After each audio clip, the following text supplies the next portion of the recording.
Let's get back to the Connor Happer Show on 1620 The Zone.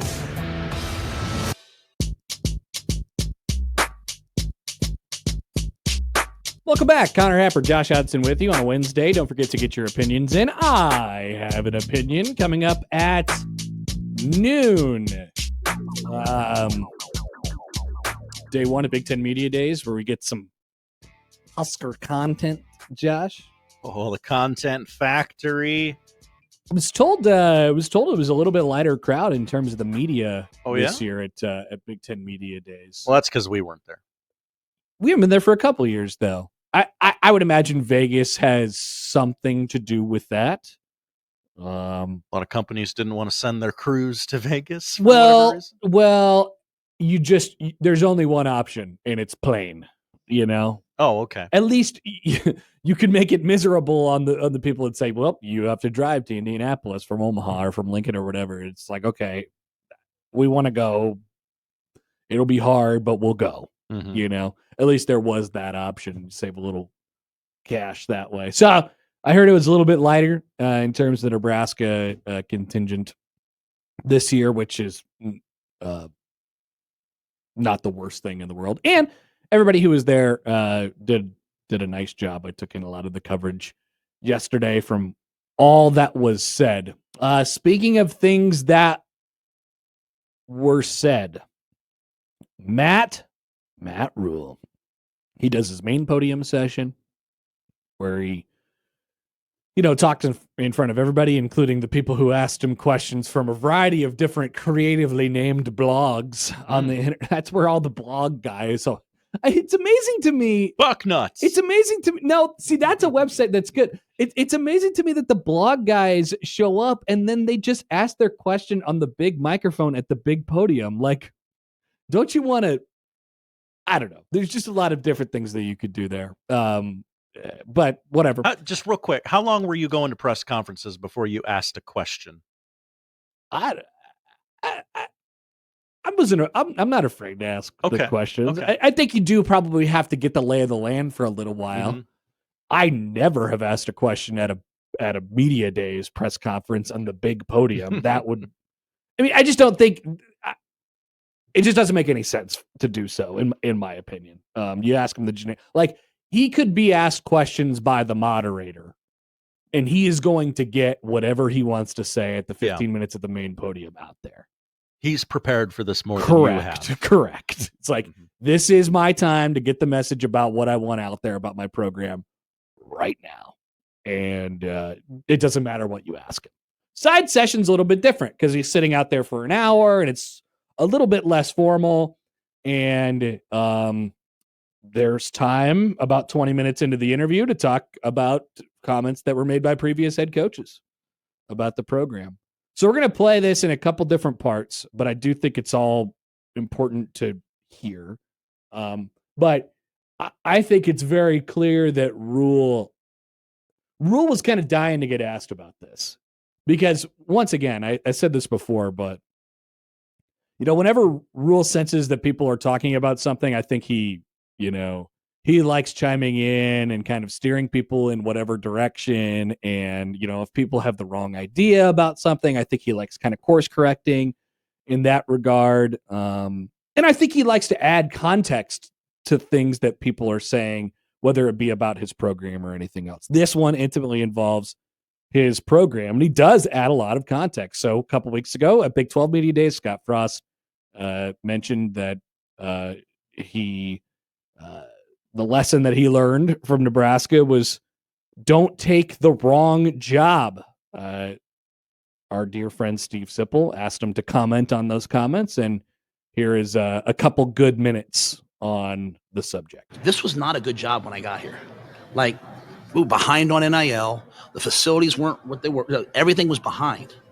Trev convinced me, hey, Matt, this is going to, by the time we get to the point where we're going to be able to pay players, this is the only Big Ten school with no debt. We're going to, this, right now we're talking about 20.5. It's going to go up percentages every year.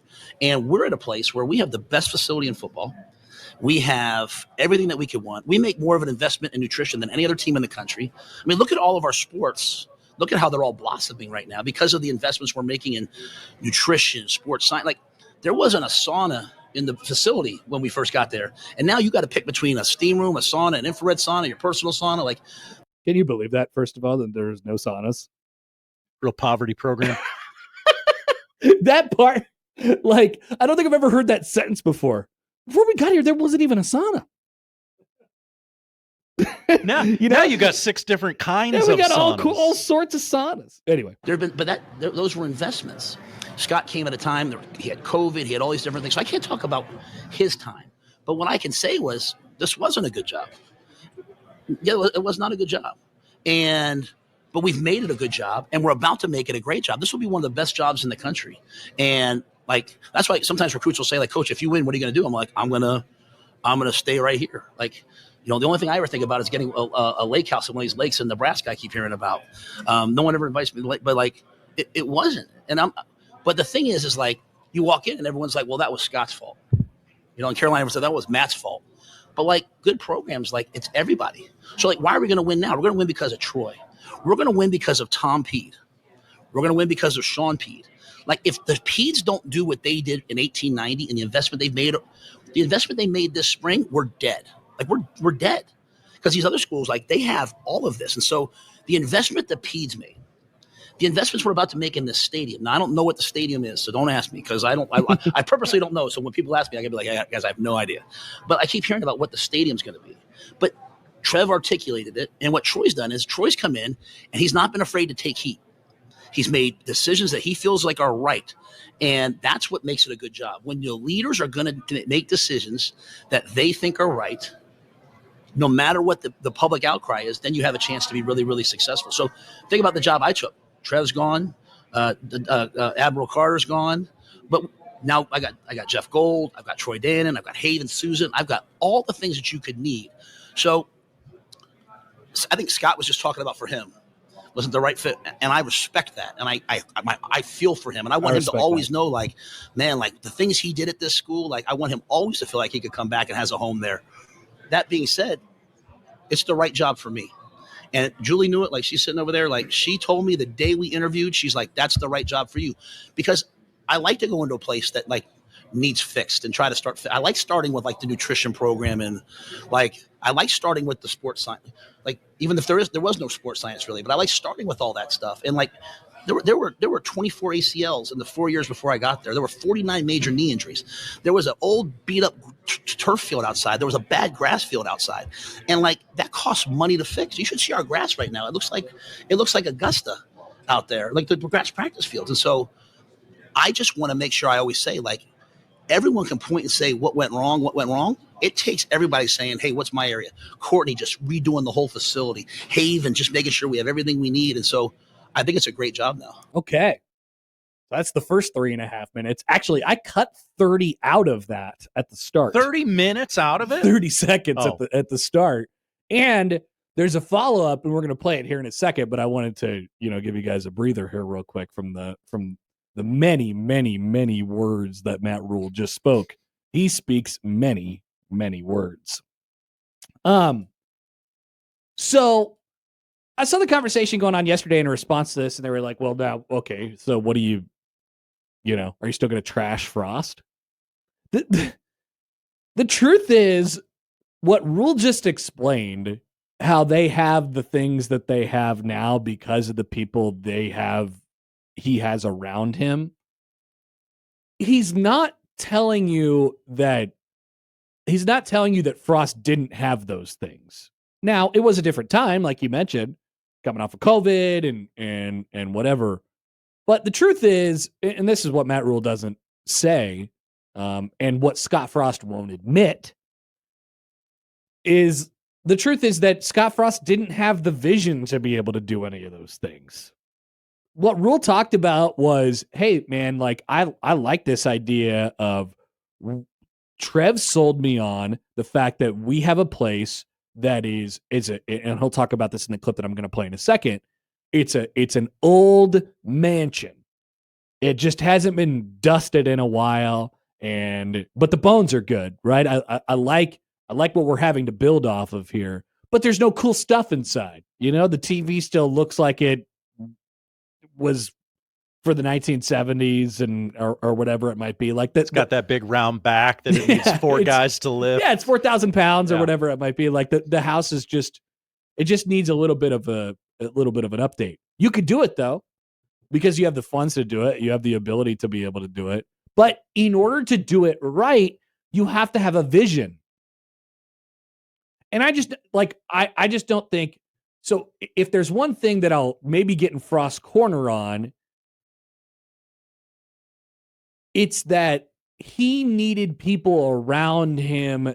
He needed more structure. He was always defiant, I think, of the structure. He never, like, the reason that he took the job, he thought, is because he really liked the autonomy to be able to do whatever he wanted. And he had a lot of weight to get thrown around because Nebraska really had to convince him, as he said, I was tugged, right?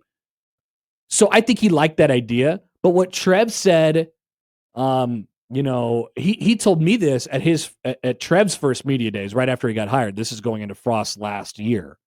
Or no, this is going into 21. He goes, coaches think they like autonomy, but what they really want is structure. What they really need is structure. And Frost thought he had an idea of what he wanted, but he really didn't understand the full scope of it. You have to be forward thinking. You have to have a dynamic and creative full-scale blueprint. It's not just how you practice. It's not just what you do in the weight room. It is a full connected scope. Frost didn't have that. Frost was good at the football part, or he thought he was, right? Frost wanted to do the football stuff. Rhule, as you've noticed, it's very up his alley to do everything. That's why this job works for him, because he got it at a blank slate and he said, here's what we're going to invest in and here's what we're going to do. And Trev obviously helped him out with that part of it as well. But also there's timing. If Trev doesn't leave when he leaves, are these things happening? I don't know. Dannon is the money spender. Dannon loves spending money. Trev does not. But Rhule's got the vision, right? So I think the timing kind of just worked, or works for Rhule in this case. And so I think what we learned yesterday is, yes, they were different jobs in different circumstances for different people, but it doesn't take any of the heat off Frost, because I still want to see him admit, like, nah, man, I wasn't ready for it. Obviously, the job, don't take the wrong job. That's the way he thinks about it. But he needs to say that he wasn't ready for it, because he wasn't. He didn't have the vision. I would have liked to see, if he had the vision, if people would have, stepped up to the plate for him, because I pretty much freaking guarantee that they would. Everybody was behind him. Like blindly at the time. Everyone was behind him. He didn't have the vision. Rhule's got the vision. Doesn't mean he's going to be able to execute it. Doesn't mean they're going to be able to do it. But they do have more tools at their fingertips. Why do they have more tools at their fingertips? Because he's got the vision. Right? That's what I took away from yesterday. Anyway, part 2 on Matt Rhule. He talks about this more for another 2 minutes. Here he is. I mean, I took it because I believed it had the bones of a great job. You know, sometimes you see like a beautiful mansion and it's got unbelievably good bones. And like, I saw that there was 5 national championships. I saw that we had the best fan base in football. I saw that they were building this new facility. Trev convinced me that the money was going to come, but make no mistake, the money wasn't there when Scott was here. The money hasn't even been here the last 3 years, until the Pete stepped in. Like, the money hasn't been what everyone else has, but the Pete stepped in. A bunch of other people stepped in. People all stepped in and said, hey, what can I do? Not what did he do wrong? They said, what can I do? I mean, the impact of COVID on a place like Nebraska, like that Adidas 7-on-7 this year, that huddle event, it changes the perception of Nebraska across the country. People think, I know what we all think, but people, when I recruit kids, they all think it's like a cornfield and a stadium. And then Julie made me fly out here to look at the job. And we're driving down O Street. And she's like, you can't recruit here? You can't recruit here? And she's like almost taunting me. Like, we're going through the Haymarket. She's like, this isn't cool enough. But I had to see it. And so, so anyway, I just recognized what I thought it could be with the right investment. But the investment for me is coming on the front end.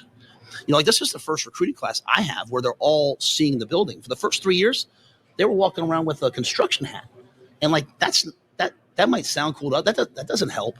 Like we're a couple years behind even on like what I think we could be doing. So that's why you see like I think we're going to have a great 26 class, but especially 27, 28 because the evidence is here. So so it was way far behind, and like that's not disrespectful. That's a real comment. It was a beautiful mansion that just hadn't been painted in a while. There was no landscaping. The shutters were messed up, but I knew we didn't have to dig out the foundation. I knew it had everything it needed, and so not me. That's so important. Trev first, like Troy, Seth, like all these people, like just fighting to make sure that we have the resources to do everything first class. And there's going to be a day here soon when RevShare is ravaging people's athletic departments, and we have the money to pay the players, and we still have the best nutrition. We still have the best academic services. We still have the best of the best, and that's why we're winning in. That's why we're winning in wrestling. That's why we're winning in softball. That's why we win in baseball. That's why we win in all these sports, because we have things that other people don't have, and the world's going to change here in a couple of years. We just got to win enough games to get there. That's about as good of a State of the Union, as your. Like I said, he clearly wanted to talk about it because he knew he was going to be asked about it. I don't know. He didn't have to get asked about it. I mean, like Simple legit brought it up. Like, did you hear what Frost said? It's a weird way to ask it. That was kind of, that was kind of how he framed it. Also, baseball. They won the Big Ten championship, Josh. They're winning. They got major leaguers right now. Because they had the best team on the field, or because they were the closest team to where the tournament originates? They didn't win the tournament because it was in Omaha. Okay. Because that guy dropped that ball? That helps. That helps. But no, they won. You can't take that away from them.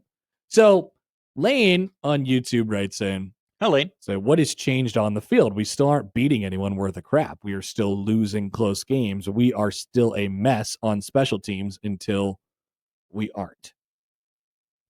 This is where the rubber meets the road. I agree with you, Lane. Like nothing, it hasn't changed. Now, once again, the ultimatum that I always give people is, well, okay, but you'd rather have Nebraska be in position to do things than not be in position and then all of a sudden have the opportunity and then do, like, you want the investment no matter what. You want to be able to tell your coach that we did everything for you, that we have the ability to create and sustain a winning program. We just have to get it done in the field. And that's not up to me. That's not up to investment. That's not up to how many saunas you have. That's not up to how many cool things you have in your football building. That's not up to the football building in general. That's up to you. You have to do that. That's on Matt Rhule now. Right? Yeah, there's nowhere to hide for him this year. Exactly. Yeah. Exactly. It's like there, and he won't make excuses. If they don't get it done, in my opinion, and I don't know how this season will go, but if they don't get it done now, I don't think there will be excuses. And like you said, Josh, the stuff that he just said out loud, he just made it pretty clear that there are no excuses. I think for whatever reason, I've always felt like he's been really good with his kind of back, and I don't think his back's up against the wall, but he just laid it out for you. Look, we have this, and we have this, and we have this, and we have this, and we're in our third year, and we feel good about our quarterback, and we feel good about our coordinators, and I think I got the right formula. I think this is it, right? Mm-hmm.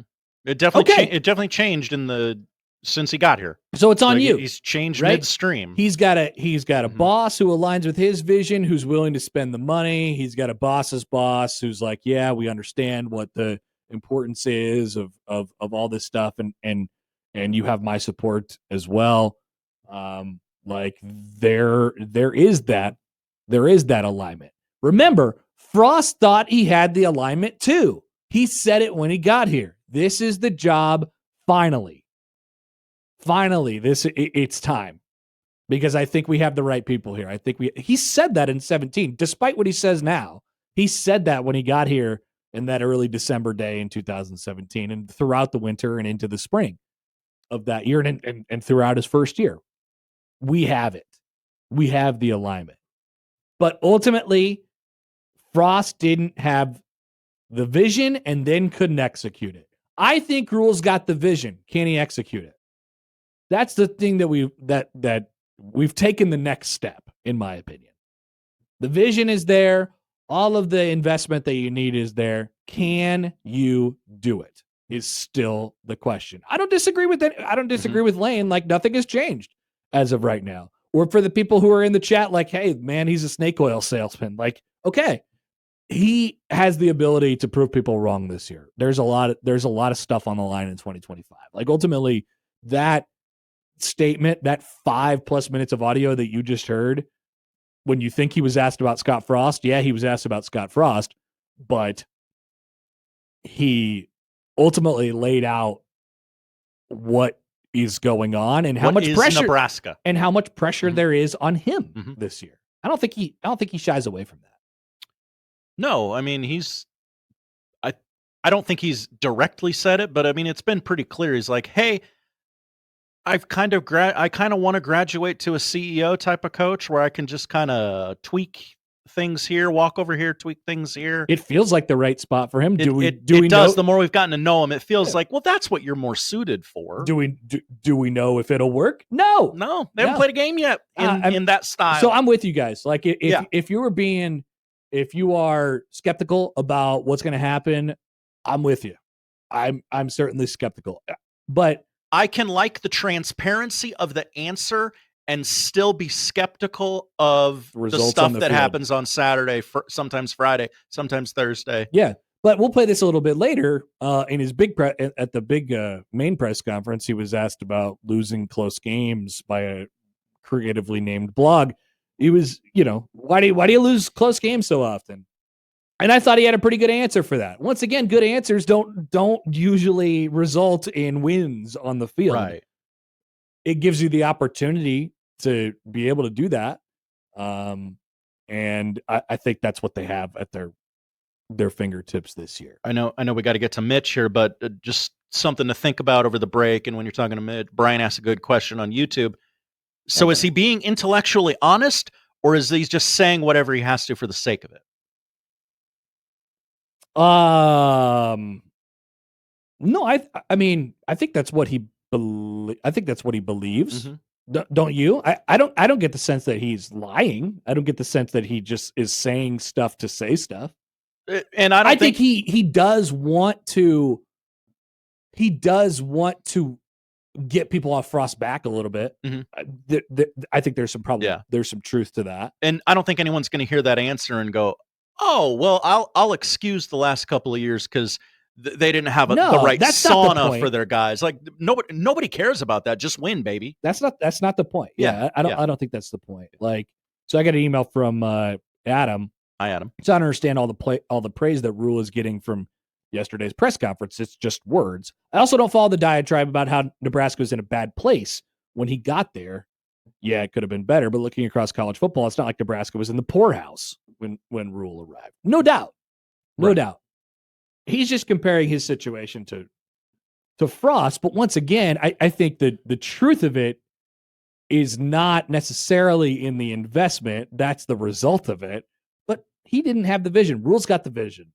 He's got the vision. Can he execute it? I don't know how good of a football coach he is.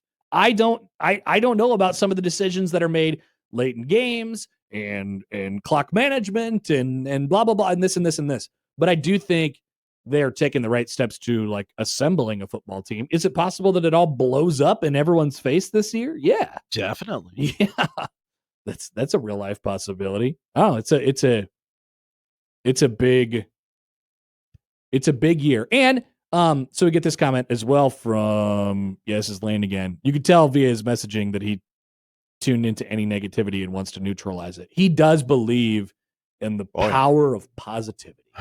He does. And we'll hear more on that with Mitch Sherman next, who pulled him to the side afterwards. He was like, that was really nice. And he said, hey man, I believe in this.